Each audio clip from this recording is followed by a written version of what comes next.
Any of you who've known me for more than about 2 days know that I always wear a lot of hats. So today I have the Jenny hat and the Hazel Stern hat, because Hazel asked me to read from her book. I had the honor of editing. She's coming out with a second edition of this, and she honored me and said, would I edit this? And I said, absolutely. So then she doubly honored me and said, well, you want to read it too? I said, of course, dude, don't have to ask twice. It's called Shaping Kate. It's a marvelous semi-memoir about a young girl being raised here in the desert in the Hesperia area. This excerpt is when Kate is about 14 years old. Through a sequence of events, she and her best friend find themselves in her father's great big huge work truck out alone on a dirt road. And Kate is always getting into something. She decides it would be a really great idea to drive this truck to the A&W because they're hot and thirsty and tired. And she figures, well, how hard can it be to drive? I mean, she's watched her dad and her uncle drive. It can't be all that hard. Feeling confident about making the turn, Kate moved the truck to the right of the narrow trail and then pulled the steering wheel sharply to make a left turn onto the reservoir road. The passenger door squeaked, and Kate's head turned. Lola was gone. In disbelief, Kate gawked at the empty seat, the gaping space, and the swinging door. Her brain snapped into gear, and she slammed on the brakes. Lola! Lola! In a rearview door mirror, she saw nothing but dust rising in spinning clouds. Finally, the heavy truck came to a stop, and Kate slid to the running board, jumped to the ground, and ran through the fog of dirt. When she cleared the dust, she saw Lola on the road up ahead. She wasn't moving. She looked like a lump, but not something flat. Kate ran as fast as she could, screaming, Lola, are you all right? Lola! There was no answer. As she got closer, she saw that Lola was lying on her back, legs in the air, bent at the knees, and both arms sticking straight up. She looked like an overturned turtle. In one hand, she held the hamburger. In the other, she held the bottle of A&W root beer. Kate skidded to a stop. Lola, can you hear me? Lola! Lola's eyes and mouth were squeezed shut. No body parts moved. Lola? Slowly, Lola's eyelids lifted. Her face remained squinted and her mouth was clamped shut. Only her eyeballs moved to look at Kate. Is anything broken? Can you move? Kate took the burger and root beer and set them aside on some weeds. Give me your hand and I'll help you up. I don't want your help. Lola spat the words at Kate and pushed herself into a sitting position. She spit a mouthful of dirt onto the road. Kate ignored her anger, relieved that she moved. At least her back wasn't broken. Can you stand? Come on, let me help you. Lola tried to get up, and Kate stuck out her arms to support her. Don't touch me. You and your harebrained idea almost got me killed. Oh, come on, Lola. It looks like you're all right. Let's go park the truck and have lunch. I'm never getting back in that truck. You must be crazy. She managed to stand and brush the dirt off her jeans and blouse. But Lola, we're going to Diana's house this afternoon. It's too hot to walk to my house, then walk to her house, then walk back to my house. Kate looked at Lola's legs and arms. There wasn't a scratch on them. Let's at least ride for the first mile. I'm not walking anywhere with you, riding anywhere with you, or going anywhere with you. Kate had never seen Lola so bad.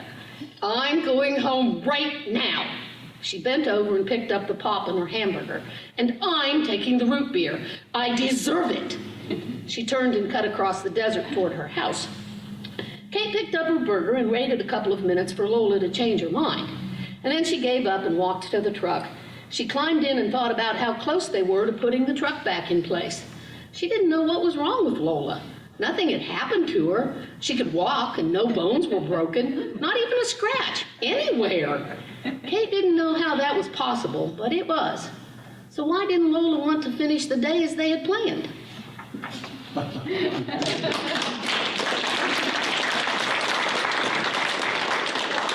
Now I'm back to being me, the short and fat one instead of the tall and thin one.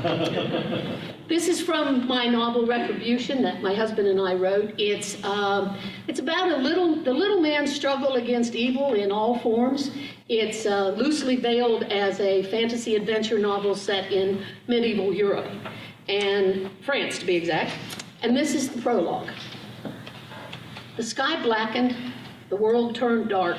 Rolls of thunder ripped across the hills. Bolts of lightning zigzagged through the darkened sky. Cradling the small, misshapen body in his arms, the huge man dropped to his knees. The sounds coming from his lips were so soft they were quickly lost in the wind, but the meaning was clear. It was a mantra of death blending with overwhelming grief. Luke, still reeling from the shock of sudden violence, started to the big man's side to comfort him, to share this moment of grief. But Luke's companion shook her head and held him back, her grip firm on his arm. The universe stopped its travels to honor the silent outpouring of sadness and loss. Finally, the man rose, the still form resting in his arms. A wolf, silver-gray fur still dripping with flesh and blood from the furious onslaught just past, stood at his side. The man raised the body over his head, presenting it to the skies. A primal scream, an outpouring of rage, roared over the group. It would be forever fused in Luke's mind and soul. A mesmerizing concussion of sound echoed through the hills, deep into the woods, crashing from tree to tree. The woman raised her tear-soaked face to the heavens and added her voice to the call. The wolf joined in, ears back, eyes narrowed to slits, muzzle high. Her howls were of such unearthly fortitude that Luke sank to the ground, covering his ears in a vain attempt to block the discordant symphony. Grief carried on the winds as the archaic adagio penetrated the universe. And then the rains came. Tumultuous sheets of water cascaded across the figures. Rivers of blood poured from the torn body of the corpse to run down the arms of the man holding it. The rain-mixed blood cascaded along the man's powerful body and down his ebony legs to become part of the earth. Stinging daggers of rain relentlessly drenched the mortals. The entire universe seemed to join in the ceremony of despondency.